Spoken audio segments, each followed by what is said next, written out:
성경 말씀 보겠습니다. 시편 95편 1절 2절 읽고 6절 7절 읽겠습니다.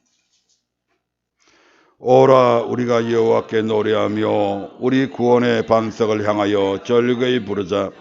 우리가 감사함으로 그 앞에 나아가며 시로 그를 향하여 절거이 부르자. 오라 우리가 굽혀 경배하며 우리를 지으신 여호와 앞에 무릎을 꿇자. 대저 저는 우리 하나님이시요 우리는 그의 기르시는 백성이며 그 손의 양이라. 너희가 오늘날 그 음성 듣기를 원하노라. 아멘. 지난 시간에는 시편 95편에서 하나님은 어떤 분인가 라는 제목으로 전체적인 맥락에서 우리 하나님은 구원자이시며 창조자이시며 심판자이심을 말씀을 통해 확인할 수 있었습니다. 오늘부터는 강론으로 들어가서 우리가 읽은 본문의 말씀을 통해 구원자 되시는 여호와 하나님이라는 지하에서 구체적으로 하나님은 우리를 어디로부터 어떻게 구원하시는가를 알아보므로 구원의 구경꾼이 아닌 구원의 주체로서의 복된 삶을 누리시기를 주의 이름으로 축원드립니다.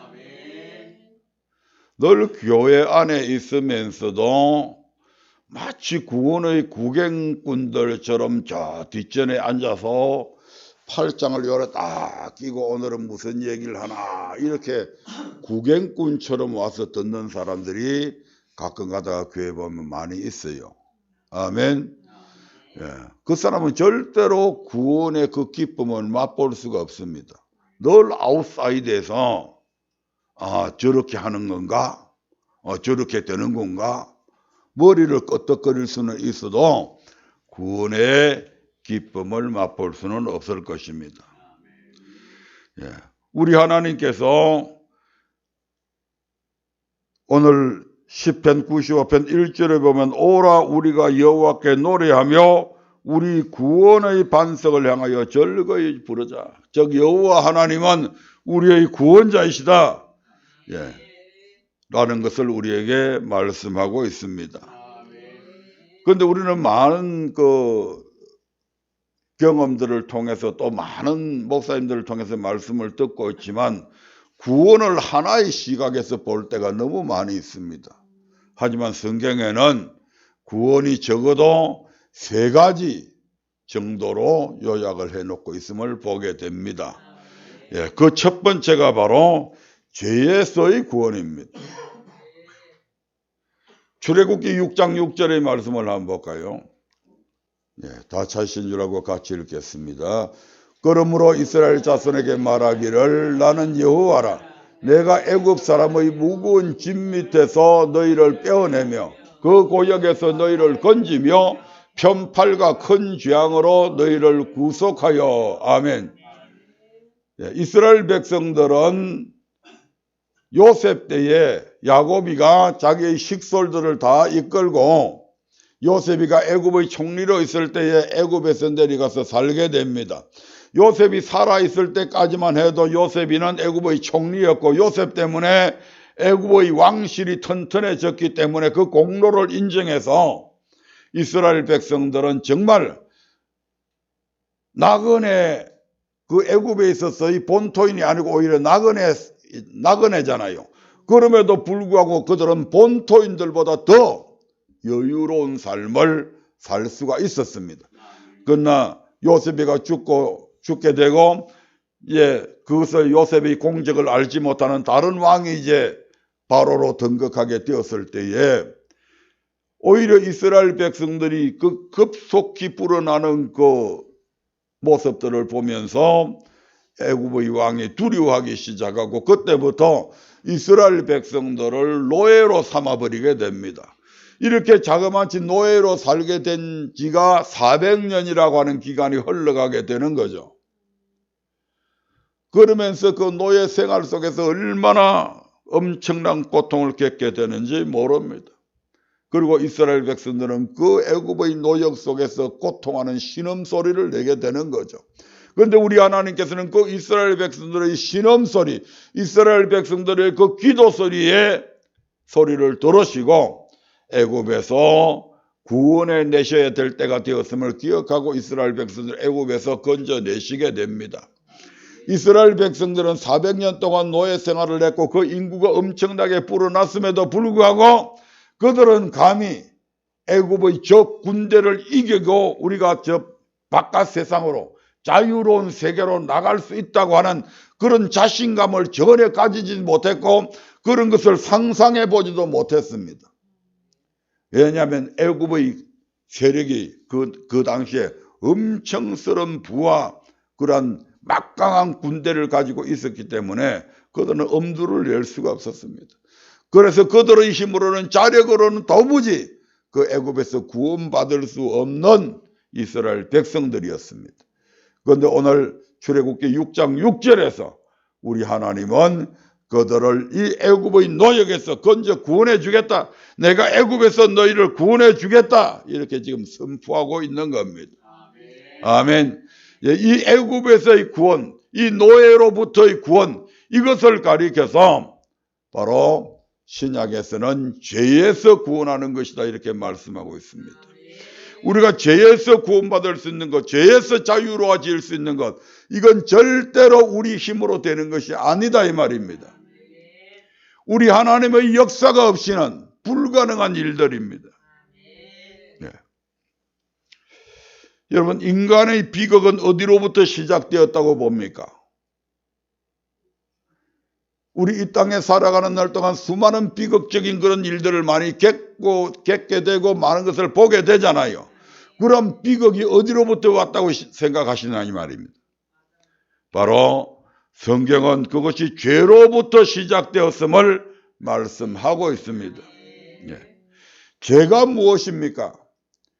죄라고 하는 단어의 원어는 하말티아라고 하는 말입니다. 하말티아라고 하는 말은 표적이나 간역에서 빗나가는 것을 의미합니다. 화살을 내가 분명히 표적을 보고 쐈는데 그 화살이 정확하게 그쪽으로 날아가지 아니하고 다른 쪽으로 빗나가서 표적을 맞히지 못했다 이 말입니다. 예, 그걸 가리켜서 하말티아라고 그러고 그것이 바로 죄라고 규정하고 있습니다. 이 땅에 죄라는 것이 전혀 없었을 때의 세상을 창세기에서는 이렇게 기록을 하고 있습니다. 창세기 2장 9절부터 14절의 말씀을 한번 보겠습니다. 이 땅에 죄가 없었을 때에 아담이 살고 있었던 그 에덴은 어떤 곳이었나 한번 살펴봅니다. 같이 읽어봅니다. 시작. 여호와 하나님이 그 땅에서 보기에 아름답고 먹기에 좋은 나무가 나게 하시니 동산 가운데에는 생명나무와 선악을 알게 하는 나무도 있더라. 강이 에덴에서 발원하여 동산을 적시고 거기서부터 갈라져 네 근원이 되었으니 첫째 이름은 비손이라 금이 하일라 온 땅에 둘렀으며 그 땅의 금은 정금이요 그곳에는 베들리엄과 호마노도 있으며 둘째 강의 이름은 기온이라 구스 온 땅에 둘렀고 셋째 강의 이름은 히데길이라 아수로 동편으로 오르며 넷째 강은 유브라데더라. 아멘. 죄라고 하는 것이 이 땅에 있기 이전에 아담이 살고 있었던 그 에덴은 바로 이런 곳이었습니다. 그곳에는 먹으면 영원히 살 수 있는 생명 과일이 있었습니다. 그곳에는 또한 범죄하면 반드시 죽을 수밖에 없는 그런 선악과라고 하는 과일도 있었습니다. 그곳에는 에덴에는 네 강이 있었는데 첫째의 강은 비손이라. 비손은 어떤 강인가? 금이 있는 강입니다. 아멘. 금과 온갖 보석들이 있는 정금과 베들리엄과 호마노도 있고 온갖 진귀한 보석들이 그 강에는 절비하게 있습니다. 한마디로 엄청난 부가 있다는 얘기죠. 둘째 강의 이름은 기혼이라. 예, 기혼이라고 하는 뜻은 샘솟는다. 예, 부라고 하는 것이 외부에 우리의 어떤 행복을 상징할 수 있다고 한다면 우리의 속에 있는 샘솟는 기쁨은 그것은 우리의 속에 있는 것을 뜻하잖아요. 아멘. 끝뿐만 아니라 우리 속에서는 끊임없이 샘솟는 기쁨이 있는 그런 곳이 바로 이 에덴이었습니다. 뿐만 아닙니다. 셋째강의 이름은 히데겔이라고 하는 것은 핫살같이 빠르다, 이러한 기쁨들이, 이러한 부들이 핫살처럼 빨리빨리 우리에게 다가오는 것을 의미합니다. 넷째 강의 이름은 유보라된데, 유보라는 넘쳐 흐르다 이런 뜻을 가지고 있습니다. 그 복을 나만 받는 것이 아니라 내게서 넘쳐나서 내 이웃들과 더불어서 그러한 복을 누릴 수 있는 것을 뜻합니다. 이곳이 바로 어디였다고요? 에덴이었습니다. 그리고 하나님은 이 모든 것을 아담에게 다스리며 지키도록 아담에게 그 권한을 부여하셨습니다. 야, 공룡 네가 덩치가 제일 크고 하니까 네가 이걸 다스려, 이게 아니고, 야, 사자 네가 가장 용맹해 보이니까 네가 이 모든 것을 다스려라, 이게 아니고, 누구한테요? 가장 나약한 인간, 바로 아담이라고 하는 사람에게 이 모든 것을 다스릴 수 있는 권한을 주셨다, 이 말입니다. 창세기 2장 15절의 말씀을 한번 보겠습니다. 시작. 여호와 하나님이 그 사람을 이끌어 에덴 동산에 두사 그것을 다스리며 지키게 하시고. 아멘. 사람이 그저 지가 잘나서 만물에 영장되고 뭐 직립인간이 돼서 만물이, 참말로 개 풀 뜯어먹는 소리 하고 있다. 인간이 똑똑해서 그렇게 된 것이 아니고 하나님께서 그 모든 것을 다스리며 지킬 수 있는 권한을 하나님께서 사람에게 부여하셨다, 이 말입니다. 그리고 하나님은 그런 사람 아담과 이런 언약을 맺게 됩니다. 창세기 2장 16절부터 17절의 말씀을 봅니다. 여호와 하나님이 그 사람에게 명하여 가라사대 동산 각종 나무의 실과는 네가 임의로 먹되 선악을 알게 하는 나무의 실과는 먹지 말라. 내가 먹는 날에는 정령 죽으리라 하시니라. 아멘. 모든 권한을 주신 우리 하나님께서 이제 아담하고 언약을 맺게 되는데, 바로 창세기 2장 16절 17절의 말씀으로 언약을 맺게 됩니다. 이것이 언약이라고 어디에 쓰여 있어요? 여기에는 안 쓰여 있어요. 근데 우리가 잘 아시다시피 호세아 6장 7절에 보면 하나님께서 아담과 언약을 맺었다고 분명하게 말씀을 하고 있습니다. 아멘. 그래서 이 말씀으로 언약하셨다, 이 말입니다. 이것이 아담이 표적으로 삼고 나가야 될 삶이다, 이 말입니다. 아멘. 아담이 나아가야 될 관역이다, 이 말입니다. 하지만 아담과 하와는 그들이 표적으로 삼고 살아가야 할 그 관역을 향해 나가지 않고 마귀의 미혹에 빠져서 하나님과 같이 되려는 욕망으로 가득 차서 하나님과 맺은 언약을 스스로 파기해버리고 맙니다. 아멘. 다시 말해 하나님과 맺은 언약, 선악과를 먹으면 정령 죽는다고 하는 이 언약을 어기고 따먹고 만다입니다. 만다, 이 말입니다. 아멘. 이것이 바로 뭐라고요? 이것이 바로 죄라는 것입니다. 아멘. 아담이 선악과를 안 먹어야 되는데 그 방향으로 계속 가야 되는데 먹어버렸어.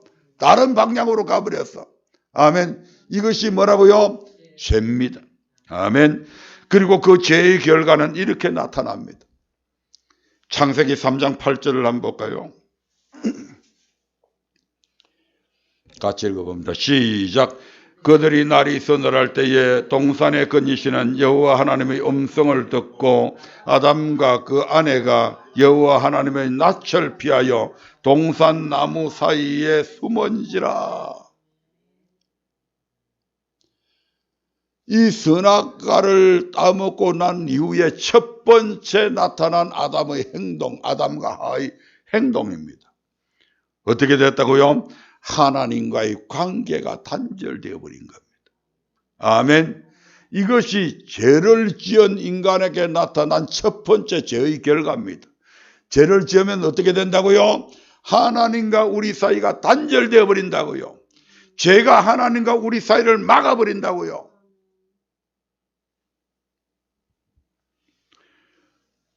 아담과 하와는 하나님을 이렇게 원래 멀리하는 존재들이 아니었습니다.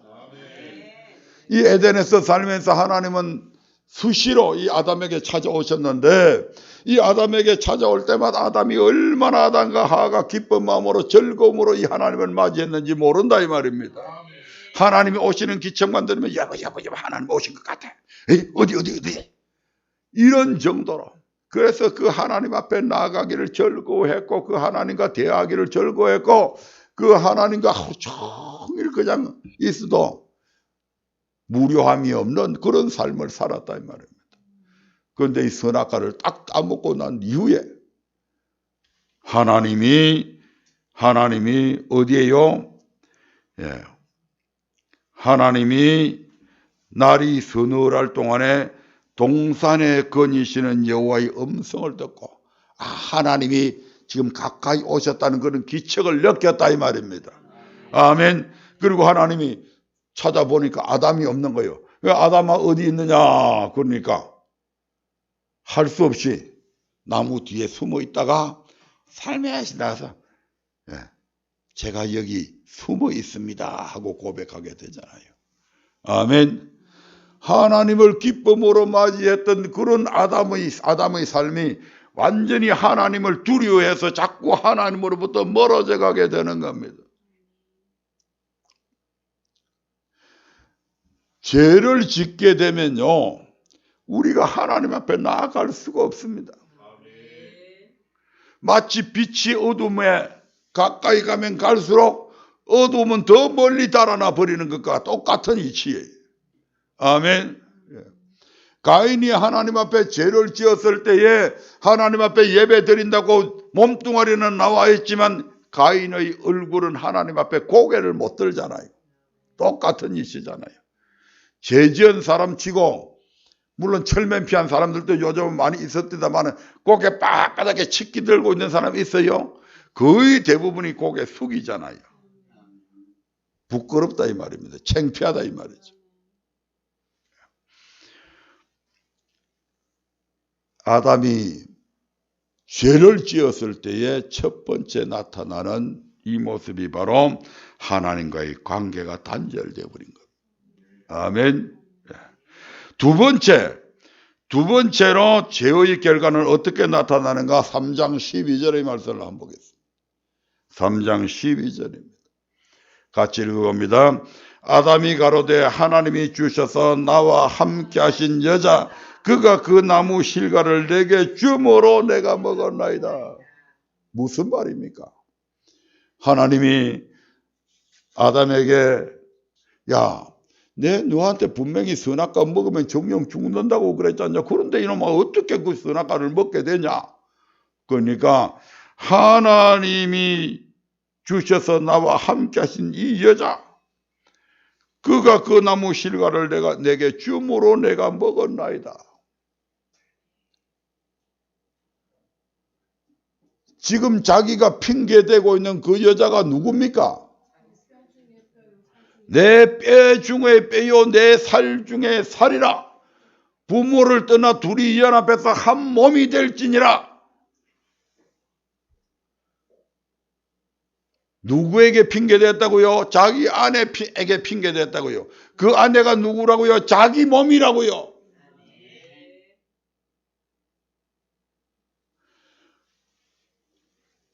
부부 관계의 단절이 바로 나타나 버리잖아요.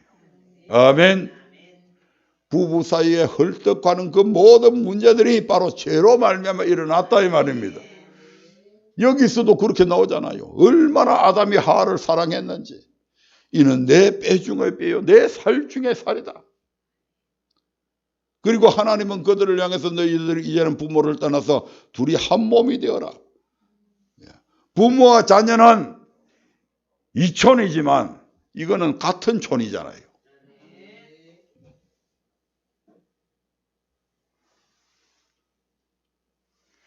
이토록 가까운 이 관계가 원망의 대상이 되고, 그래서 텔레비전 같은 데 그 전에 한번 보니까 뭐 할아버지 할머니 나와가지고 남편이 어떠냐고 그러니까 내자로 이야기하니까 왼수, 그러니까 내자로 그러니까 평생 왼수.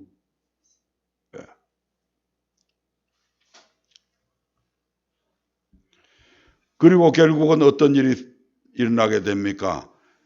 여자는 남편의 다스림을 받게 되는 존재가 됩니다. 남녀 평등 주장하지 마세요. 이것 때문에 그런 거예요. 이것 때문에. 원래는 평등했어요.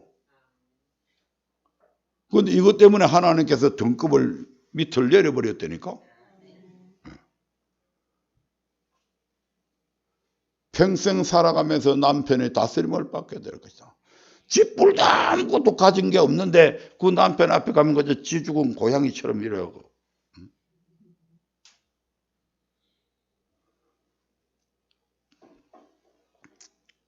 세 번째로 죄의 결과가 어떻게 나타난가 3장 17절을 한번 보겠습니다.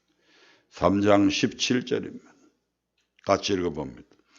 아담에게 이르시되 네가 네 아내의 말을 듣고 내가 너더러 먹지 말라 나무 실과를 먹었은즉 땅은 너로 인하여 저주를 받고 너는 종신토록 수고하여야 그 소산을 먹으리라. 무슨 얘기입니까? 자연과의 관계의 단절이 일어나게 되는 겁니다. 아멘. 이 범죄하기 이전의 에덴 동산은 어떻습니까? 아담이 원하는 것 언제라도 마음껏 먹을 수 있는 먹거리들이 널려 있습니다. 그냥. 아멘. 아담이 원하기만 하면 얼마든지 마음대로 노동 안 하고 땀 흘리고 수고 안 해도 먹을 것이 넘쳐났다니까요. 여기에. 아멘. 그런데 그 죄를 지으니까 뭐가 땅이 어떻게 됐다고요? 죄도 짓지 않는 땅이 그냥 아담 때문에 저주를 받는 거예요. 아멘. 아담이 다스리고 있던 그 모든 땅이 저주를 받아가지고 아담이 이제는 땀 흘려야 수고해야 먹을 겨우 식물을 낼 정도의 그런 땅으로 땅이 저주를 받아버린 거예요. 아멘. 그래서 땅에서는 뭐가 나고 가시덤불과 엉겅기가 나게 되고, 저와 여러분들은 이 땅에 풍요로운 대한민국에 태어나가지고 굶지 않고 살아갈 수 있는지 모르지만 지금도 전 세계 인구 가운데 얼마나 많은 사람들이 기아에 허덕이고 있고 먹을 것이 없어서 하루에도 얼마나 많은 사람들이 죽어가고 있는지 모른다 이 말입니다. 이 지구상에 있는 식량이 부족하다는 얘기죠. 아멘. 저와 여러분들은 전혀 실감을 못하잖아요. 우리는 너무나 풍요로움 속에 살고 있으면서. 그러면서도 뭐라고 그래요? 헬조선이라고. 정신 나간 놈들이.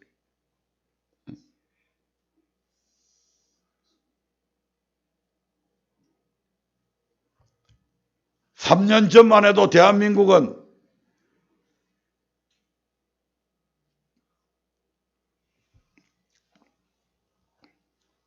지금은 경제가 많이 폭망되어졌지만 무엇이든지 젊은이들이 꿈꿀 수 있는 그런 나라였습니다. 아멘. 비록 자원은 풍요롭지 못했지만 대한민국은 세계 10대 강국 속에 들어가는 그런 경제 대국이었다 이 말입니다. 그게 그냥 이루어진 게 아니다 이 말입니다. 우리가 잘나고 똑똑해서 된 게 아니다 이 말입니다.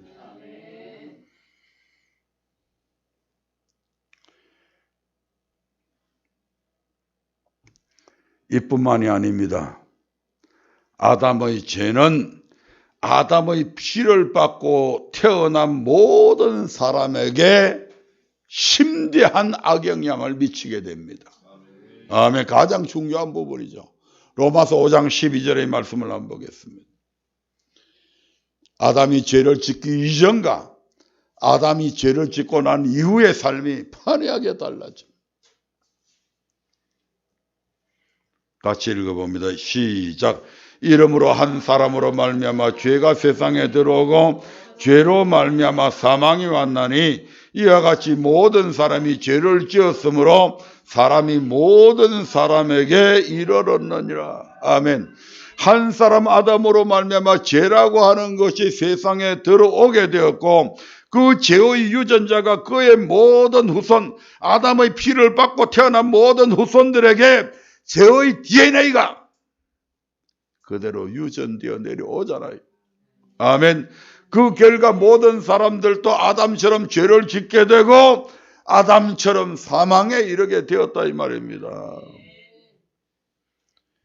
그래서 이 죄를 가리켜서 원죄라고 합니다. 원죄. 아멘. 이 원죄성이 계속해서 아담의 피를 받고 태어나는, 아담 피로 안 받고 태어난 사람만 손들어 보세요. 아무도 없어.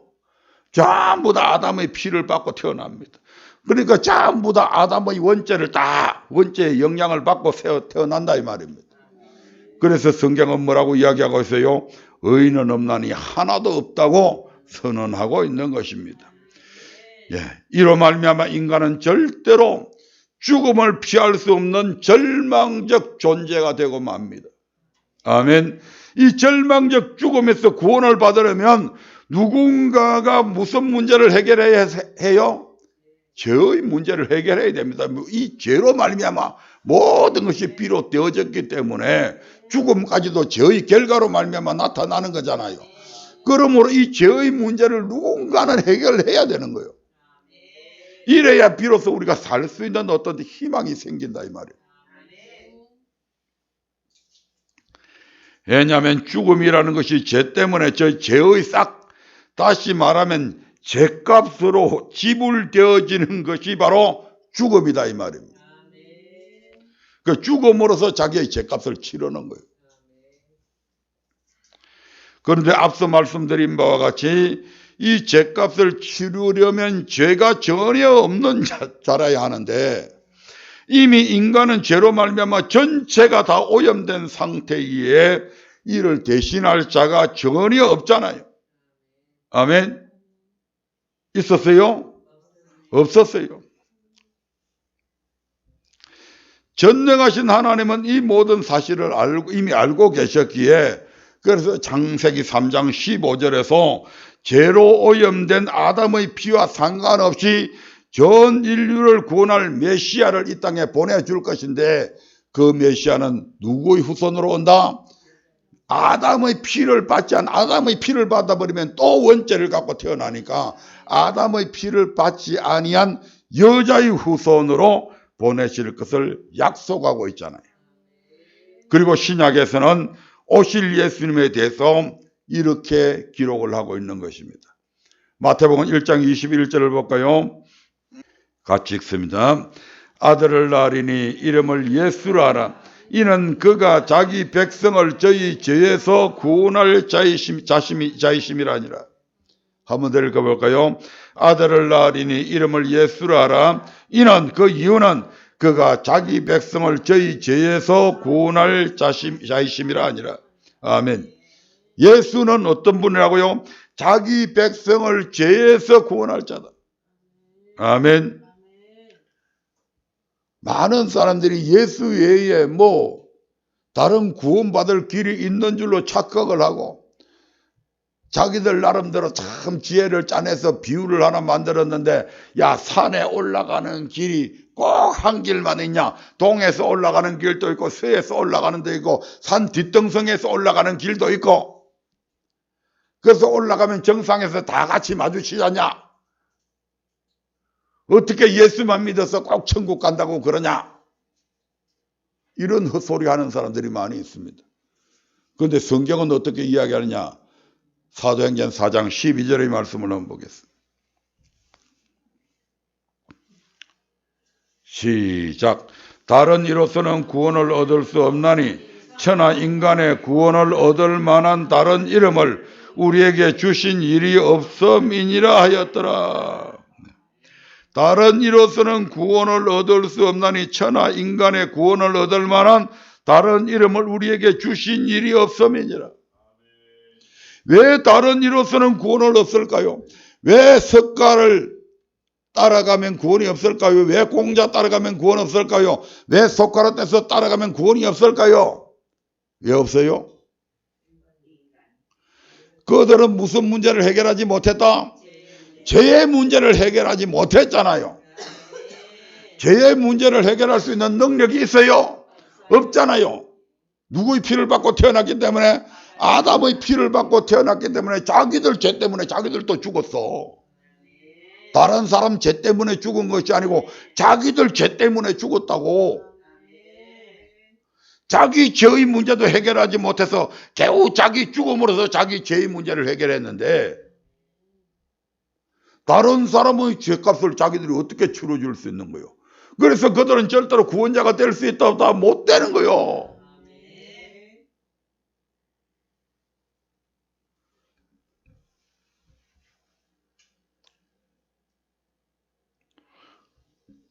어제 유튜브를 보니까 게릴라 TV인가 거기서 석가모니의 16세 때의 실제의 모습, 41세에서 1세 때의 실제의 모습, 성불했을 때의 실제의 모습 해가지고 뭘 이래 올려놨더라고.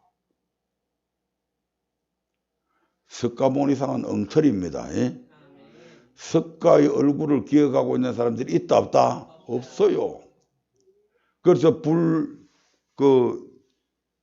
팔만 대장경 안에 뭐가 있다고요? 무불 800년이 들어있습니다. 뭐가 있다고요? 무불 800년. 800년 동안이나 불상이 없이 지냈다고요. 그 사람들은. 800년이 지나서 그리스의 알렉산더 대왕이 인도의 간다라 지방을 점령했을 때에 그 사람들이 거기에서 조각상 해놓은 걸 보고 그리스 신들은 전부 다 조각이 다 되어 있잖아요. 그걸 숭배하는 걸 보고 야 저런 형상을 해놔놓고 사람들이 섬기니까 참 뭐가 진짜 있는 것 같고 많은 사람들이 숭배하더라. 야 우리도 그러면 우리 석가상을 만들자. 야 우리 석가가 어떻게 생겼지? 아무도 기억하는 사람이 있다 없다? 800년이라는 세월이 흘러갔으니까 아무도 석가가 살아있을 당시에 얼굴을 기억하는 사람이 전혀 없어가지고 그래서 다른 사람의 상을 뺏겨가지고 만들어 놓은 게 지금의 석가상입니다. 그런데 갑자기 난데없이 16세 때의 석가상, 41세 때의 모습, 성불했을 때의 모습 참말로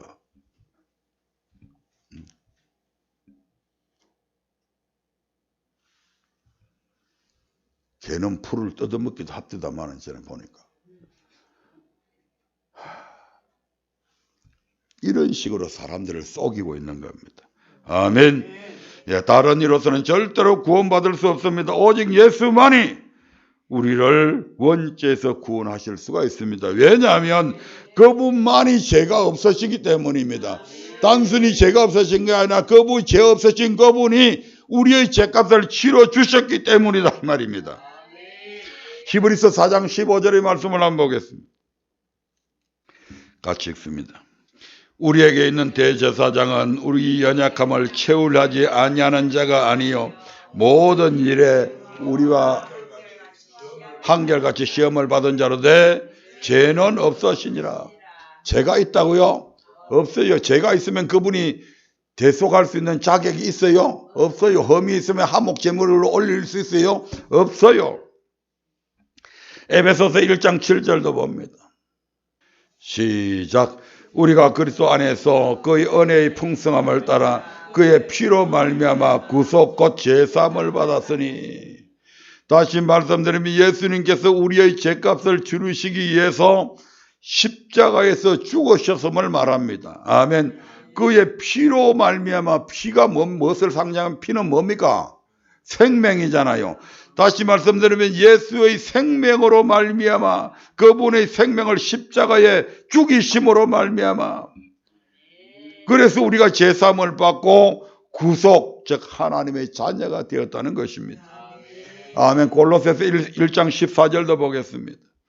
골로새서 1장 14절입니다. 시작. 그 아들 안에서 우리가 구속 곧 제사함을 얻었도다.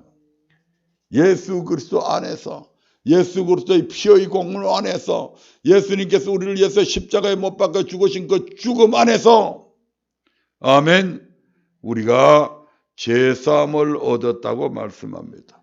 예수님 당신 자신이 친히 이렇게 말씀하십니다. 마태복음 26장 28절을 보겠습니다. 마태복음 26장 28절입니다. 시작. 이것은 죄사함을 얻게 하려고 많은 사람을 위하여 흘리는 바 나의 피 곧 언약의 피니라. 아멘. 우리 주님께서 흘리는 피는 바로 우리의 죄사함을 얻게 하기 위함이다. 아멘. 그래서 예수님의 피를 가리켜서 무슨 피다? 여기서는 그냥 보혈이라고 해요. 그냥 보통 피가 아니에요. 아멘. 여러분 옷이 더러워지면 저 세탁기에 무조건 집어넣어서 뭐 아무 때나 묻어도 다 지어요? 아니죠. 그게 때가 어떤 때가 묻어졌냐에 따라서 세제가 다 틀리더라고. 아멘. 우리의 죄를 씻을 수 있는 피는 예수님의 피밖에 없습니다. 이처럼 예수님은 죄가 없었습니다. 그래서 하나님께서 흠없는 예수 그리스도의 피적 생명으로 인간과 하나님 사이의 죄로 말미암아 원수된 관계를 화목시키기 위해서 우리 예수님을 제물로 세우시게 됩니다. 즉 예수님의 피를 믿는, 즉 우리의 화목 제물이 되심을 인정하는 모든 사람과 더불어서 하나님께서 화목하시고 하나님의 자녀로 삼으시고 기꺼이 그들의 하나님이 되어주셨다 이 말입니다. 그리고 이것은 하나님의 전적인 은혜로 말미암아 이루어진 일입니다. 누구의 전적인 은혜로요? 하나님의 전적인 은혜로. 아까 이스라엘 백성들이, 제가 서두에 이야기할 때에 이스라엘 백성들이 애굽에서 해방받은 것, 애굽에서 구원받는 것은 누구의 전적인 은혜였다? 하나님의 전적인 은혜로 말미암아 됐다 이 말입니다. 그들이 뭐 독립운동을 했거나 레지스탕스 같은 비밀 조직을 만들어서 해방을 시켰거나 그들이 바로의 목을 따고 나온 게 아니다 이 말입니다. 그들은 아무것도 하지 않았는데 하나님께서 전적으로 애굽의 10가지 재앙을 내리셔서 바로의 항복을 받아내서 그들로 하여금 나오게 만드셨잖아요. 이와 같이 우리가 죄로부터 구원받은 이것은 우리의 어떤 공로에 의해서 나온 것이 아니고 하나님의 전적인 은혜였다 이 말입니다. 그래서 성경은 이렇게 기록을 하고 있습니다. 에베소서 2장 5절을 봅니다. 에베소서 2장 5절입니다. 같이 읽습니다. 허물로 죽은 우리를 그리스도 예수 안에서 살리셨고 너희가 은혜로 구원을 얻은 것이라. 무엇으로 구원을 얻었다고요? 은혜로 구원을 얻은 것이다. 무슨 값 주고 산 것도 아니고 노력해서 얻은 것도 아니다 이 말입니다. 8절 9절도 같이 봅니다. 8절 9절 시작. 너희가 그 은혜를 인하여 믿음으로 말미암아 구원을 얻었나니 이것이 너희에게서 난 것이 아니요 하나님의 선물이라. 행위에서 난 것이 아니니 이는 누구든지 자랑치 못하게 함이니라. 아멘. 우리 하나님께서 우리 주님을 이 땅에 화목의 제물로 보내주신 이것이 은혜잖아요. 아멘. 우리 주님께서 십자가에 못 박아 죽으신 것이 은혜잖아요. 그런데 이 은혜를 어떻게 해야 된다고요? 믿어야 된다고요. 아멘. 하나님이 베풀어 주신 은혜를 믿어야 그것이 우리에게 그대로 적용된다 이 말입니다. 이미 하나님께서는 그 일을 이루어 놓으셨잖아요. 문제는 우리가 그것을 믿음으로 받아들이느냐 거부하느냐에 달려 있잖아요. 그래서 믿으면 그 은혜가 내 것이 내게 그대로 이루어지는 거예요. 아멘. 그래서 그 은혜를 믿음으로 말미암아 구원을 얻었다. 그래서 이렇게 말씀하는 거예요. 아멘. 우리가 할 일은 뭐라고요? 단지 믿는 것밖에 없어요. 그걸 인정만 하면 된다 이 말입니다.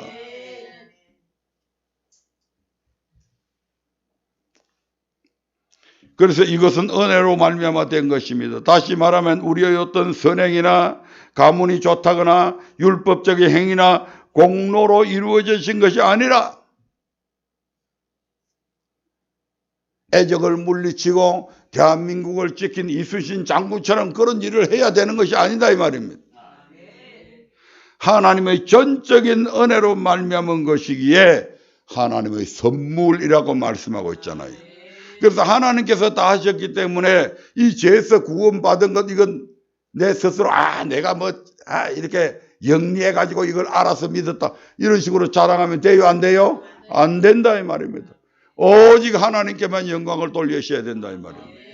예, 하나님의 전적인 은혜로 말미암아 된 것이니까, 하나님의 선물이니까. 갈라디아서 2장 16절의 말씀을 한번 보겠습니다. 갈라디아서 2장 16절. 우리가 죄로부터 구원받는 이것은 절대로 우리의 노력으로 될 수는 없습니다. 율법 지킨다고 되는 건 아닙니다. 그럼 율법 지킬 필요 없어요? 아니, 율법 지켜야 되죠. 율법을 지켜야 되는데 율법을 지키는 것은 이 죄에서 구원받는 것하고는 상관없다 이 말입니다. 아멘. 예, 같이 읽어봅니다. 시작.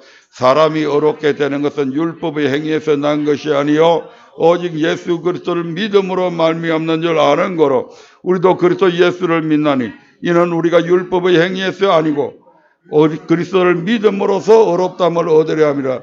율법의 행위로서는 어렵담을 얻을 육체가 없느니라. 절대로 그런 육체는 없습니다. 우리가 율법을 지켰기 때문에 나는 어렵게 됐다. 개떡 같은 소리 하면 안 됩니다. 2장 21절도 보겠습니다. 2장 21절입니다. 시작. 내가 하나님의 은혜를 피하지 아니하느니 만일 어렵게 되는 것이 율법으로 말미암으면 그리스도께서 헛되이 죽으셨느니라. 아멘. 이 죄에서 구원받는 이 은혜는 율법의 행위로서 되는 것이 아니다. 율법을 지킨다고 해서 어렵게 되는 것이 아니다. 아멘. 두 가지 의가 있다고 그랬죠. 예수 그리스도를 믿음으로 말미암는 의가 있고 율법을 지킴으로 말미암는 의가 있다고 그랬죠. 여기서 이 어렵게 되는 것은 예수 피로 말미암아 된 것이지 예수 그리스도의 피를 믿음으로 된 것이지 율법을 지켜서 된 것이 아닙니다. 그래서 이 예수님의 은혜로 하나님의 전적인 은혜로 말미암아 구원 얻은 이 사람들은 그러면 이제는 가만히 있어도 되냐? 아닙니다. 이제는 하나님의 자녀가 되었기 때문에 하나님의 법을 지킬 줄 아는 시민으로 자라나야 된다 이 말입니다. 그렇게 살아나야 된다 이 말입니다. 그렇게 사는 것이 하나님의 시민으로서 의롭게 되는 삶을 사는 거다 이 말입니다. 이렇게 돼야 되는데 무조건 이걸 가지고서 모든 것을 다 적용시켜가지고 우리는 믿음으로서만 구원받는다. 율법 가지고는 절대로 구원 못 받는다. 그래서 천국 간다. 맞아요? 자신감이 없는 것 같은데. 맞아요? 네. 구원자 되시는 여호와 하나님. 오늘은 우리를 어디로부터 구원하시는 여호와 하나님? 예, 죄에서 구원하시는 여호와 하나님. 예, 철저하게 기억하셔서 이 사실은 여러분들이 믿지 않는 사람들한테 전도할 때 왜 당신이 예수 믿어야 되는지, 왜 당신이 절에 가서 백날 천날 불공을 때려도 안 되는 이유가 되게 다 있잖아요. 왜 공자처럼 제사를 지낸다고 해서 해결되는 문제가 아니다 이 말입니다. 인간의 모든 비극은 어디로부터 왔다? 죄로부터 왔다. 그럼 이 죄의 문제를 해결해야 되는데 이 죄의 문제를 해결할 수 있는 분은 누구밖에 없다? 예수밖에 없다. 왜? 그분만이 죄가 없으신 분이시기 때문에 우리의 모든 죄를 대속해 줄 수 있는 화목 제물이 유일하게 예수님밖에 될 수 없었기 때문에 아멘. 예수 믿어야 된다 이 말입니다. 그래서 믿지 않는 자들에게 이것은 전해져야 되는 거죠. 아멘. 그래서 말씀을 매절히 합니다. 우리의 구원자 되시는 여호와 하나님은 우리로 하여금 가장 먼저 죄에서 구원하기를 원하셨습니다. 왜냐하면 이것이 모든 관계를 파괴하고 단절시키고 모든 문제를 야기시킨 근본적인 원인이 되기 때문입니다. 이 문제, 즉 죄에서 구원하지 않고는 그 어떤 다른 문제를 해결할 수 없기 때문입니다. 그리고 그것은 오직 우리 하나님의 은혜가 없이는 불가능했습니다. 오늘 저희 여러분이 이 자리에 이곳에 서 있을 수 있는 것은 이것은 그분의 전적인 은혜로 말미암은 것임을 기억하시며 뜨겁게 감사하시길 바랍니다. 일부러만 말고 잘 듣자 이 말입니다. 그분의 말씀 잘 믿자 이 말입니다. 그래서 하나님의 놀라우신 은혜가 우리 모두에게 그분의 구원이 날마다 우리에게 임하는 이러한 놀라운 기적의 역사를 경험하며 살아가는 저와 여러분들 되시기를 주의 이름으로 축원합니다.